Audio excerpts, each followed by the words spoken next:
নবীজি বলেন সন্তানের কর্তব্য মা বাবার খেদমত করা। মদিনার নবীকে আবার জিজ্ঞাসা করলেন ইয়া রাসূলুল্লাহ তারপরে কে? বললেন তোমার মা। তারপরে কে? তোমার মা। সাহাবী আবার প্রশ্ন করলেন ইয়া রাসূলুল্লাহ তারপরে কে? বললেন তোমার মা। চতুর্থবার সাহাবা আবার প্রশ্ন করলেন ইয়া রাসূলুল্লাহ তারপরে কে? নবীজি বললেন সাহাবা চতুর্থ নাম্বার হলো তোমার বাবা। কারণ মদিনার নবী বাবার কথা একবার বলছেন, মায়ের কথা তিনবার বলছেন। কারণ সন্তানের মায়ের পায়ের নিচে হলো সন্তানের জান্নাত। সন্তানের হলো মায়ের পায়ের নিচে হলো সন্তানের জান্নাত। তিরমিজি শরীফ হাদিসের মধ্যে নবী সাল্লাল্লাহু আলাইহি ওয়াসাল্লাম বলেন, যখন আমার নবী মিম্বরে যখন উঠলেন, প্রথম সেই যখন পা রাখলেন নবী আমিন বললেন। দ্বিতীয় সিঁড়ির উপরে যখন পা রাখলেন তখন নবী আমিন বললেন। তৃতীয় সিঁড়ির উপরে যখন পা রাখলেন মদিনার নবী আমিন বললেন। সাহাবারা প্রশ্ন করলেন ইয়া রাসূলুল্লাহ ইয়া হাবিবাল্লাহ আমিন বলার কারণ কি? আপনি তো এতদিন করেন না, প্রতিদিন তো আপনি আমল করেন না, আজকে হঠাৎ করে আপনি কেন আমল করলেন? নবীজি বললেন হে সাহাবা আমি এই আমলটা কেন করলাম তুমি জানো? আমি যখন পা রাখলাম প্রথম সিঁড়ির উপরে, জিবরিল আমিন আমার কাছে আসছিল। আর বলছে ইয়া রাসূলুল্লাহ ইয়া হাবিবাল্লাহ আপনি আমিন বলেন। বলে ওই ব্যক্তি ধ্বংস হোক, ওই ব্যক্তি ধ্বংস হোক, ওই ব্যক্তি ধ্বংস হোক। কোন ব্যক্তি ধ্বংস হবে ভাই? জিবরাইল। জিবরিল আমিন বলে ইয়া রাসূলুল্লাহ আপনার সামনে আপনার দরুদ পাঠ করা হয়, যে ব্যক্তি আপনার দরুদ পড়ে না, আদায় করে না, ওই ব্যক্তি ধ্বংস হয়ে যায়। নবী আমিন বললেন। দ্বিতীয় সিঁড়িতে যখন পা রাখলেন নবী আবার আমিন বললেন। জিবরিল আমিন নবীজিকে বলে ইয়া রাসূলুল্লাহ ইয়া হাবিবাল্লাহ আপনি বলেন আমিন।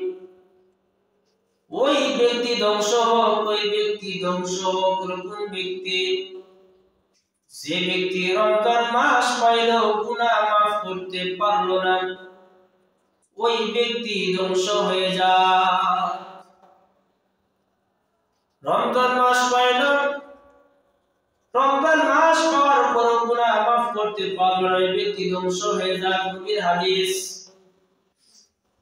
তৃতীয় হলো ওই ব্যক্তি ধ্বংস হোক। আপনি আমিন বলেন তার জন্য। মদিনার নবী আমিন বলেন। ওই ব্যক্তি ধ্বংস হলো কোন ব্যক্তি? যে মার বাবা দুজনকে পাইল, বিদ্যা বসেও জান্নাত কামাই করতে পারলো না, ওই সন্তান ধ্বংস।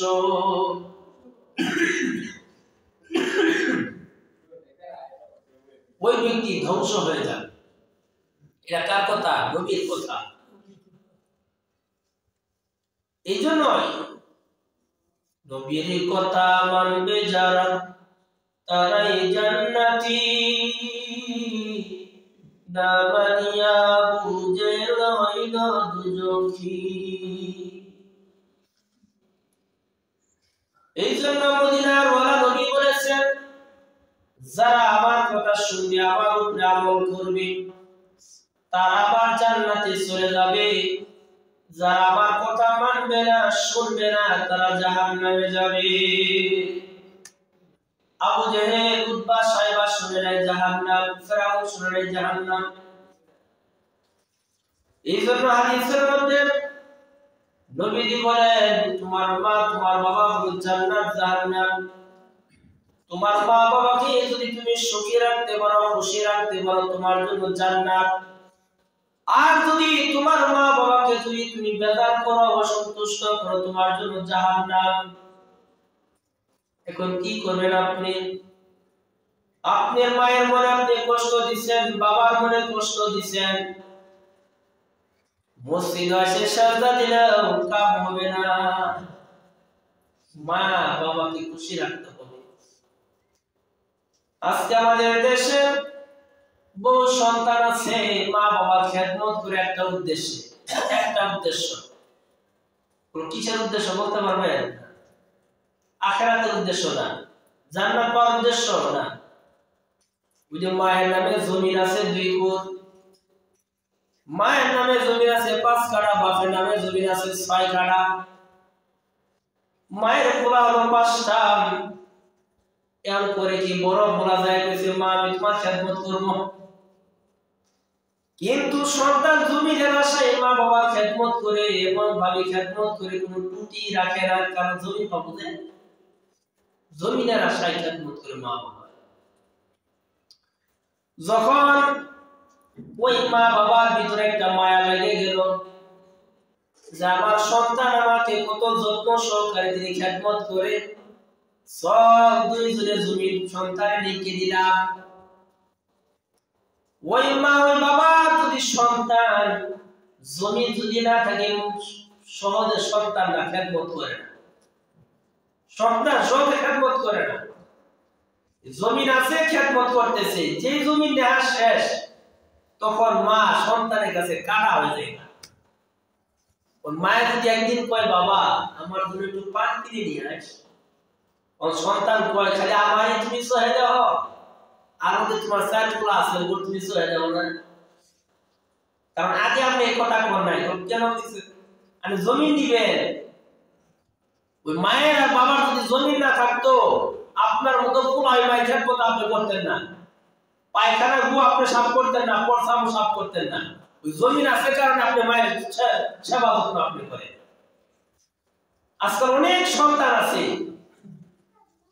বইয়ের কথা শুনি না, সুন্দরী বইয়ের কথা শুনি না মাকে মারধর করে, মাকে গালিগালাজ করে, মাকে ঘর থেকে বাইর করে দেয়, মাকে ঘরে রাখতে চায়। এই সুন্দরী বইয়ে পালাই পিয়া। সুন্দরী চামড়া সুন্দর হলে বউ হয় না, চামড়া সুন্দর হলে বউ হয় না। এই পুত্রবধূ ছেলের বউ বাড়িতে আসে 2-3 দিন হয়, নয়া বউ হয়ে আসে। আর একটা শাশুড়ি বাড়িতে 30 বছর 35 বছর পর্যন্ত তিনি থাকে, তার কোনো দোষ হয় না। আর তুমি ছেলের বউ পুত্রবধূ 2 দিনের জন্য বাড়িতে না এসে তোমার কাছে শাশুড়ি তোমার কাছে কাটা হয়ে যায়, ছেলেরে কান পরা দেয়। তোমার মাকে যদি বাড়ি থেকে যদি বাইর না করে দাও তোমার ভাত আমি খাবো না, আর না চলো 2 জন টাউনে যাই ঘর বাড়ি করি, তাহলে বুড়া বুড়ি পেশাবার ভালো লাগে না। আজকে বহু সন্তান আছে মায়ের কথা বইয়ের কথা শুনে মাকে মারধর করে, যারা বইয়ের কথা শুনে মাকে গালিগালাজ করে মারধর করে, আমি বলি ওদের মতো কুলাঙ্গার, ওদের মতো নাস্তিক, ওদের ভিতরে যাওয়া সন্তান পৃথিবীর মধ্যে। কারণ একটা সন্তান মা 10 মাস 10 দিন মা সন্তান গ্রহণ করে গর্ভ ধারণ করে 10 মাস 10 দিন, ওই মাকে জিজ্ঞাসা করবে যে একটা ব্যথা কেমন জিনিস। 10 মাস তো রাখি, সন্তান হওয়ার আগে একটা ব্যথা ওঠে, এই ব্যথাটা অনেক মা সহ্য করতে পারে না। এই বাচ্চা প্রসব করার সময় অনেক মা ইন্তেকাল করেন, অনেক মা মারা যান, দুনিয়ার মায়া ছেড়ে দিয়ে চলে যান। একটা মায়ের যখন সন্তান প্রসব করে বালতির পর বালতি হাজার হাজার মন রক্ত বাইর হয়ে চলে যায়, কিন্তু মা কষ্ট নেয় না। যখন ওই মা হাজারো কষ্ট নেওয়ার পরেও যখন মা সন্তানের মুখটা যখন দেখে, এই হাজার হাজার রক্ত, দুঃখ, কষ্ট সব দূর হয়ে যায় এক ফুট একটু মুখের ফুটা দেখার জন্য, চেহারা দেখার জন্য। আজকে ওই মা ওই বাবা বৃদ্ধ হইলে বইয়ের কথা শুনে ঘরকে বাহির করে দিই, মারধর করি। আজকে পৃথিবীর মধ্যে দেখেন, বিশেষ করে হাফেজ কোন, আলেম কোন, মুরব্বি কোন, হুজুররা কোন, আলেমদের মা আলেমদের বাবা বৃদ্ধাশ্রমে পাবেন না। পৃথিবীর মধ্যে আনাসে কোনাসে দিতুরি বৃদ্ধাশ্রম হয়েছে, জিজ্ঞাসা করে দেখেন, খুঁজে খুঁজে দেখেন, একটা আলেমের বাবা একটা আলেমের মা বৃদ্ধাশ্রমে আপনি পাবেন না। পাবেন কোনটা? শিক্ষিত, বেশি শিক্ষিত আছে না দেশের ভিতরে, দেখবেন বেশি শিক্ষিত আছে কিছু। এই শিক্ষিত যারা, চাকরিজীবী যারা, এদের মা বাবা বৃদ্ধাশ্রমে থাকে, খুঁজ করে দিয়ে দেখেন।